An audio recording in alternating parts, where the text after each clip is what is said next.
Today, we will clarify which program is the best on the market for music making, to start music making, and actually even still use it once you reach a level of David Guetta, Tiesto, Ed Sheeran, the Swedish House Mafia, because they're all still using the very same program.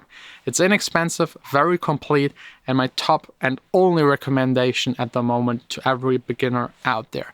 This video is all about clarifying why it's the best, how it stands out, how to get it, and how much it costs.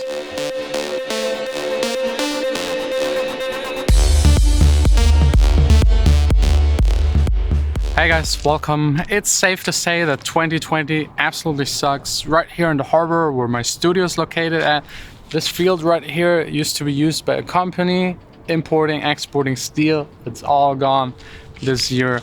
It's just horrible. The only maybe little plus upside of it that some of us have a little more time to actually try and focus on music making, or even have the time to finally start it and just like get their first kind of music making programs and devices and get started. And usually the first burning question that a beginner needs to answer and figure out is which DAW, which music making program, the shell for everything you will do, the thing that the smallest producer in his bedroom is using, up to the biggest, most professional studio.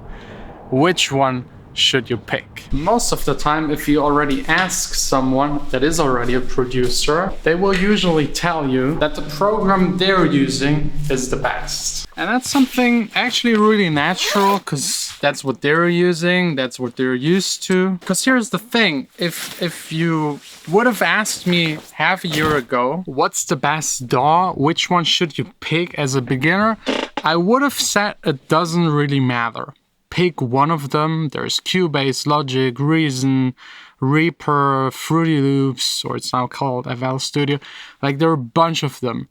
They're all very similar. They're a shell where you use external plugins in, and you can basically make music with it, no problem. The quality of music won't change depending on the DAW, and that hasn't changed at all. And then it's really a matter of learning your DAW, getting used to it, and once you got to a certain point, you usually don't switch anymore, because your entire workflow will change. All of the old projects you've worked on, you have to redo them or use two DAWs, which like just messes up your brain because you're so used to clicking here and there and the paths and everything. So I personally picked one at the very beginning and just stick to it. My DAW of choice is Logic.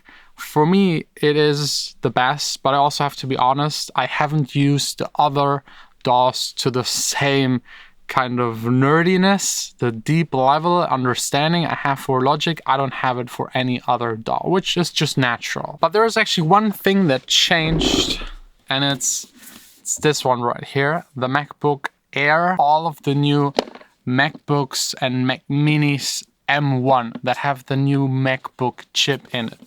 It changes so much that for the very first time in my life, I can recommend to every beginner just one single DAW.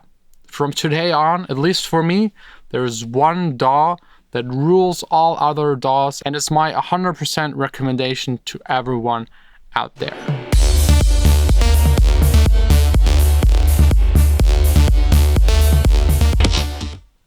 You can probably already guess, if I'm talking about Apple, that we're talking about Logic. Logic is the one DAW, at the moment at least, that I would recommend every person that starts fresh making music. Especially if they don't have a computer yet for music production.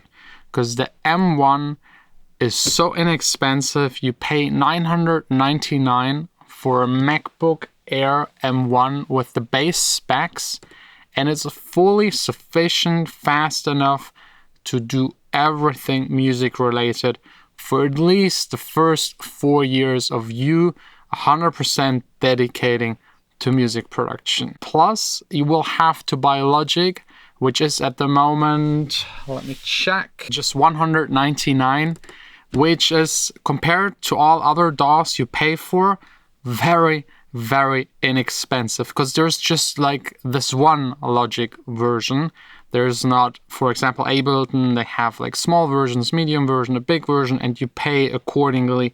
Logic, it's all in, you get everything for $199 plus updates. I bought Logic, I don't even know, it's so long, like they even renamed it from Logic Pro X to just Logic Pro, because they eliminated the versions. Since version 10, I got almost every year free updates, big updates, content updates. Like, they redesigned it entirely, and it was every single time for free. I can't guarantee that it will stay this way, but I'm pretty sure it will, because Apple doesn't honestly care about the money they make with Logic Pro. It's just like an added benefit, a bonus to their ecosystem, getting people to buy their Macs. And in the past, I have to agree, buying a Mac was very expensive. You paid a premium, but now you pay a little amount, like $99 for a MacBook Air that looks cool, is very small, is fanless, has an M1 chip in it, is fast enough. Like this MacBook right here, it's running like this 84-track project without a problem.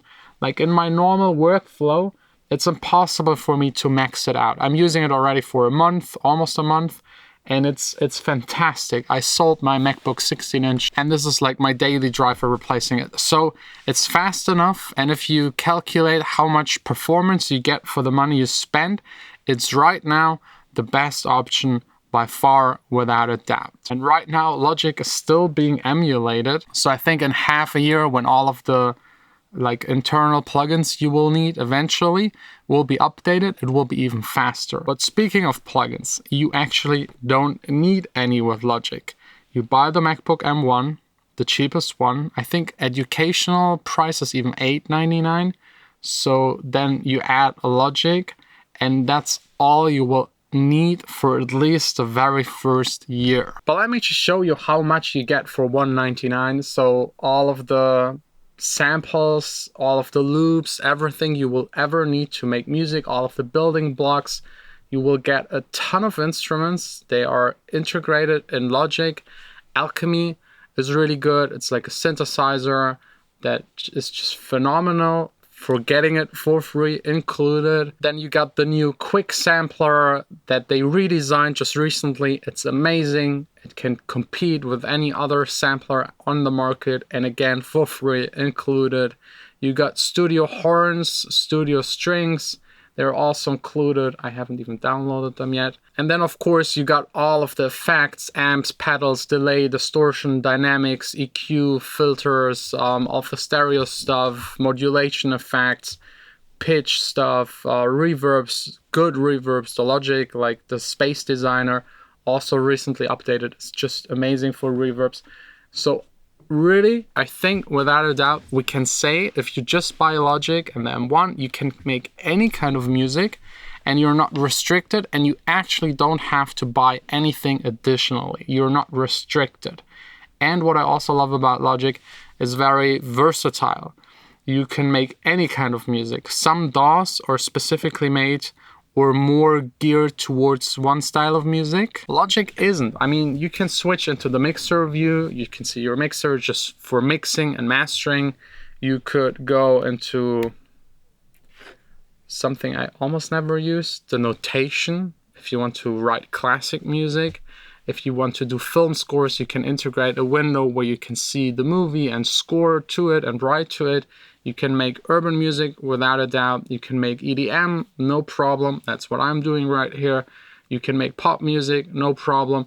Like really, it's not restricted in its style. Another kind of funny, huge advantage of Logic is they're stealing everything. If there's any DAW out there, any competitor, any big plugin company, Apple either buys them or just steals their functions, which, yeah, is kind of shady, but good for us because we get to experience everything from everyone. It usually takes half a year to a year until they copy it. But for example, this view right here, this clip kind of, I actually never use it, but it lets you jam and like insert blocks and work basically very similar to Ableton, like a very intuitive live jam kind of feel to music making. Then, for example, all of the smart tempo stuff, they also copied from Ableton, for example. Then you can change it into the flex pitch mode, which lets you correct the notes. I mean, I did it here on drums, but you can like pitch, tune, vocal, singing. If you don't sing correctly, you can correct it in the software.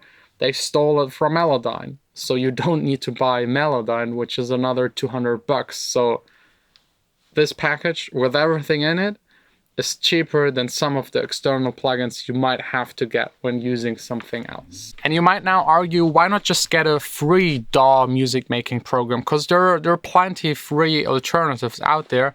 But honestly, usually they have a freemium concept. So yes, the base version is for free.